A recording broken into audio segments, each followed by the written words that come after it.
Masu kallon mu da sauraron mu assalamu alaikum wa rahmatullahi ta'ala wa barakatuhu. Barkamu da wannan lokaci kuma barkamu da sake kasancewa tare da ku a cikin wannan tasha mai albarka na Dausayin Masoya.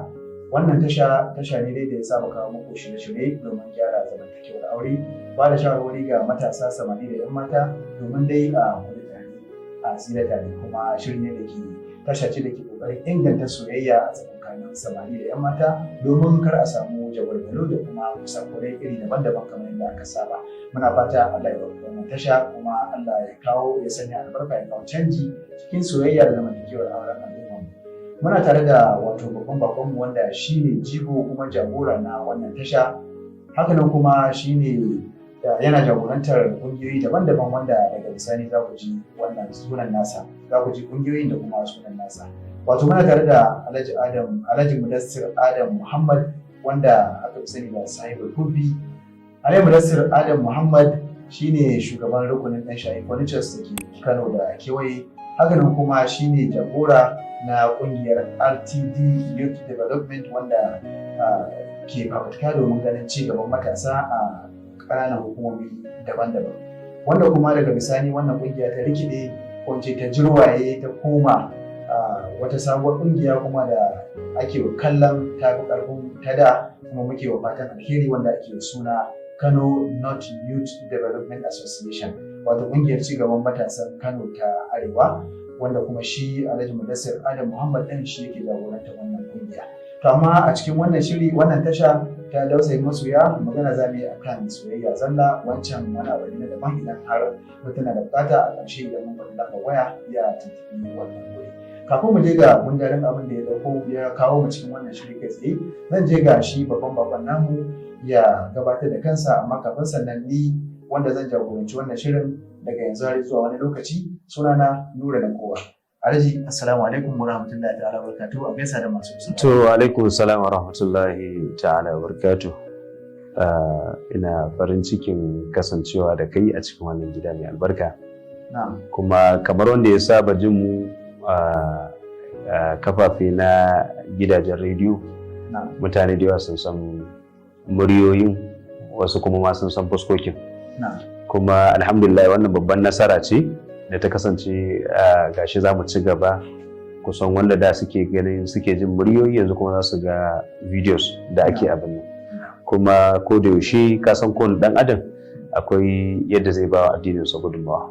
Wani ya bayar da jikinsa, wani ya bayar da kuɗi da aljihunsa, wani ya Allah da wata kalma guda ɗaya zai faɗa ya taimaka addinin Allah subhanahu wataala. Kamar yadda ka sani, wannan gida mai albarka an yi shi ne domin samarwa da masoya wasu ababe wanda zai zamanto a zamanance abubuwa da suka kasance, da kuma wasu abubuwa da za su taimaka a addinance. Daman kamar dama abubuwan da aka sani, duk abin da aka sani addini ya gama kawowa, sai dai akalla za kalla alhamdulillah addini shine zamani, kuma shi yake caccanjawa, kuma shine abin da ya fi dacewa da dan adam a ce ya bi. Kamar yadda ka sani, misali akwai zamantakewar aure yau musamman a society na malam Bahaushe, za a gani abubuwa sun rikice, ga soyayya ta samu tangarda, ta samu matsala, hata yadda za mu yi ta ɗin ba mu iya ba, ko kuma ka ga yawanci yara a yanzu za a gani daga lokacin da yaro ya samu kuɗi sai ka ji an ce ya isa aure. Ko kuma yarinya aka ce ta fara fito da wasu abubuwa sai ka ji an ce ta isa aure ba tare da ta samu orientation ba, ta samu ilimin abin ba. Yadda ka san yau idan ka siyi mota za ka je ka samu wani ya zo ya koya ma, to kaga yana da kyau a ce lokacin da za ka shiga soyayya da kuma rayuwar aure ka je ka samu malamai sun koyar da kai, ko kuma waɗanda suke ahalin abin ka zauna a gabansu da izinin Allah ka nemi wani ilimi na musamman. Wato dai kenan akwai abubuwan da ya kamata a fahimta game da rayuwar soyayya kafin a tsunduma ciki. Alhamdulillah, kamar da ka sani, na sha faɗa yadda da abin da ka sani a rayuwa zaka koya, haka ita ma soyayya take da buƙatar a koye ta. Duba da manya ko kuma ijtima na ulama musamman na bangaren harkar soyayya sun tabbatar kusan mu dai kamar society na malam Bahaushe ba mu iya soyayya ba, tunda yawanci za kalla a koda yaushe zaka ji an ce an yi wasu masoya a bangaren turai, an yi wasu masoya a bangaren arab.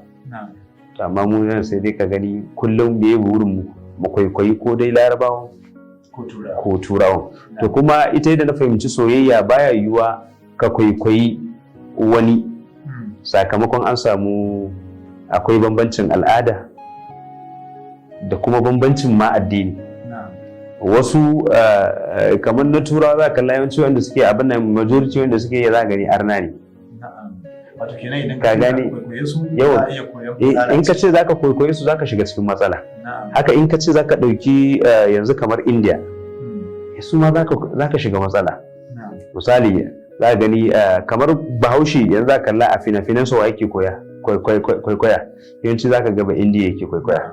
Sai kuma in an samu yan Arabiya kaga suna koyan Arab. Kalilan ne waɗanda zaka ga suna kokarin su kwaikwayi Bature. Duba da na sha faɗa za kalli soyayyar Bature inda za ka dube ta tsantsa a iya nazarin da ne mata za gani tana koyar da iskanci. Ka gani? To amma yana ba masu kallo haƙuri, maybe da akwai da yake da tsari irin wannan. In ka ɗauki soyayyar India za ka gani tsantsa passion ce.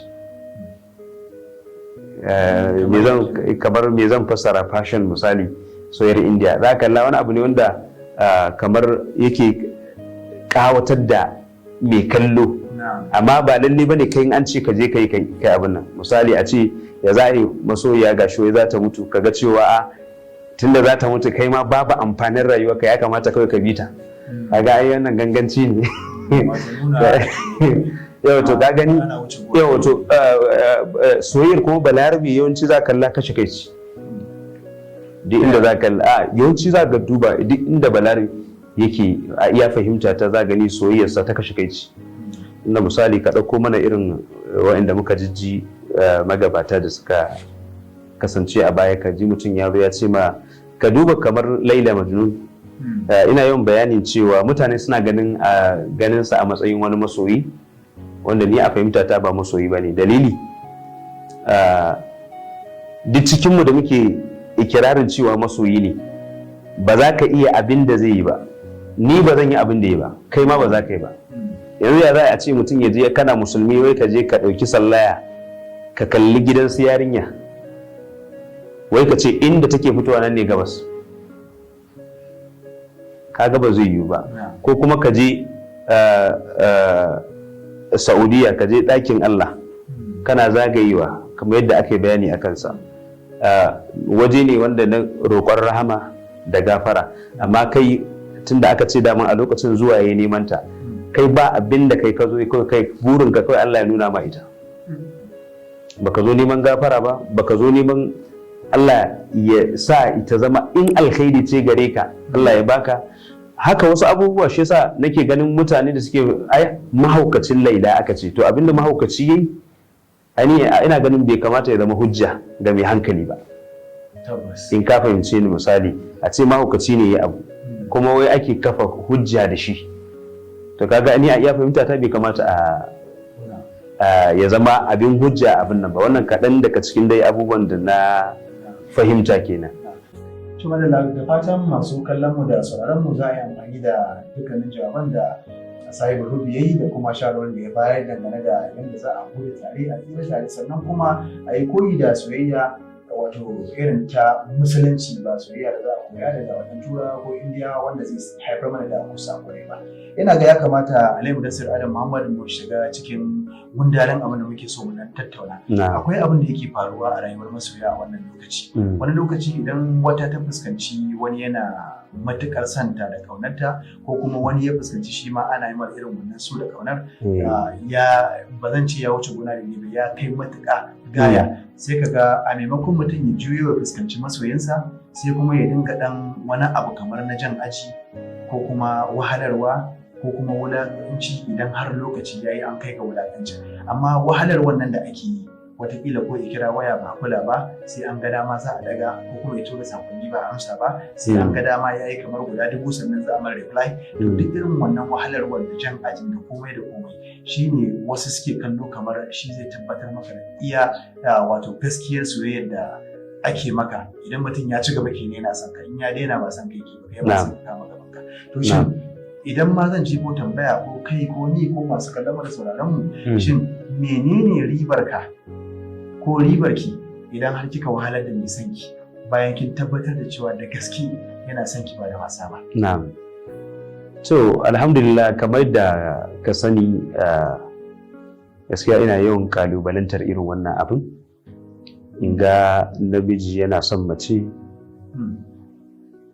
musamman kuma da manufa ta alkhairi, kaga tana ta jansa, tana wulakanta sa, tana cin kamar zarafi ko abin nan. Tsakani da Allah, a harka ta soyayya, duk mutum bai son soyayya ko kuma shi namijin ya zama yana jan mace a ƙasa sakamakon ya ga cewa irin soyayya da take mishi. Magana ta gaskiya, dukkan mutumin da ya san so, ya san yadda yake da zafi, ya san yadda yake da raɗaɗi, ma nura za a gani tsakani da Allah bai cancanta ya wulakanta wanda ya ce yana son sa ba. Kar mu manta, yawwa ya fahimta ta, ka gane akwai jan aji akwai wulakanci. Za ka gani ma nura, mace ka je ka farta mata cewa kana son ta tsakani da Allah, za ka aure ta. Ita daga wannan lokacin ta samu wani dama da take iya ganin cewa dama ta zo mata da ta jaka ta wulakanta ka misali. A maimakon inda wani zai zo da kishiyar haka, shi kuma ba auren ne ya kashi ba, ya zo ne a ɓata wa juna lokaci, sai ka kanni an fi bashi lokaci, an fi bashi dama. Wannan da yawancin abin da yake faruwa da mu a wannan zamani kenan. Duk lokacin da ka zo da manufa ta alkhairi, ba ta kai ake ba. In ka zo da manufa ta tsiya, ta kai ake. To da dama na sha faɗa, duk lokacin da ka zo ka tarar da mace, ka gaya mata manufofinka da cewa kana son ta, za ka aure ta, ta ki amince ma, to a iya fahimta ta, ka tattara ina ka kyale ta. Haka ke ma idan kin je wajensa, kin gaya mishi cewa kina kaunarsa, manufar ta alkhairi so kike ya aure ki, ya ce miki ba shi da bukata, ko kuma a'a wulakanci zai biyo ba, sai ki mai fatan alkhairi. Wayewa ce ni a iya fahimta ta haka. Babu wayewa ki wulakanta wanda ya ce yana son ki, haka kuma babu wayewa ka wulakanta da wanda ya ce wadda ta ce tana son ka. Da haka a magana ta gaskiya, in dai mutum ya san kansa, ya san me yake yi, kuma ya san cewa zuciya ba mallakinsa ba ce, zuciya mallakin Allah subhanahu wa ta'ala ne, kuma yadda ta zama mallakin Allah, ba ka da iko da ita, haka kuma ba ka da iko da abin da ke cikinta, ita zuciyar kenan. Misali, ba ka da mallakin zuciya, ba ka da iko da mallakin abin da ke cikinta. Lokacin da ya ji yana son ta, ba tambaya ya ba, bai sani ba, lokaci ɗaya ji yana son ta. Haka ita ma lokacin da take son sa, haka kurin ta ji tana son sa. To kaga ta yaya abinda sama shi aka yi, baka da ikon ka cire shi. A ce kuma kamar a lokacin kuma ake da buƙatar kai ga abinda kake so, kuma kai kuma a lokacin ake da buƙatar a ci mutuncinka a kai, ko a yankwana ka, ko a abin nan, kaga babu dole. Na sha faɗa, duk wanda ya sha wahala a soyayya shi ya so, sakamakon idan ya farta cewa yana so, aka ce ba a yin sa, ya haƙura. Amma shin baka ganin cewar wannan wani salo ne na a ja lokaci domin a tabbatar da ingancin soyayya da wani yake wance ko take wani? To ai ma nura, babu magana jan lokaci ko kuma jan yanayi a iya fahimta ta. Amma da izinin Allah, tunda Allah ya sa ka shigo cikin tafiyar, ga kuma daidai da ikon Allah za mu ba da gudunmawa daidai gwargwado abin da muke gani za mu iya bayarwa. In Allah ya so yadda wannan tasha za ta kawo 'yan uwa abubuwa da dama wanda da izinin Allah za mu amfana kuma za su amfana. Ine wa masu sauraro da kallo fatan alkhairi, kai ma kuma da ka kusan yarjewa wannan gida, kai yadda za ka yi tafiya da shi, mu ne ma fatan alkhairi. Allah ya ɗorar da mu, kuma Allah ya sa wannan abin ya zama mana alkhairi. Allah kuma ya mana albarka, ya yi mana afuwa, ya kawo mana mataye na gari, su kuma ya ba su mazaje na gari. Wannan sabuwar gwamnati da ta shigo mana, Allah subhanahu ta'ala ya sa daga sama har ƙasa al'ummar jihar Kano da Najeriya masu amfani baki ɗaya. Ina yi ma fatan alkhairi, kuma ina yi ma masu sauraro fatan alkhairi.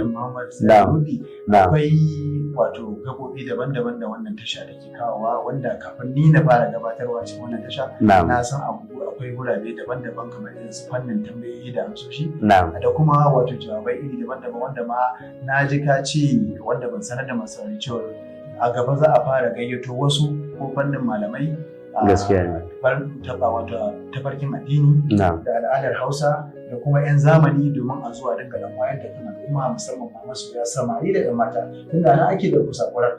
Sannan kuma gidan zamantakewar arziki nan ma za a dinga waɗanda za su dinga yi mana jawabi, domin a samu zamantakewa ta mutunci ba matsaloli ba. A cikin jawabinka a karo na farko kafin ka ba da amsa ga wannan tambaya na wahalarwa da wasu sukan yi wa masoyansu, ka furta kalmar wato jan aji da kuma wulakanci. Ina so masu kallon da sauraron mu mu bashi, idan Allah ya kai mu a shiri na gaba, za mu so Sahibu Hobby ya bambance mana tsakanin jan ajin nan da kuma wulakanci. Shin gabaki ɗaya jan ajin ma wulakanci ne, ko kuma wulakanci shi ma yana da cikin jan aji?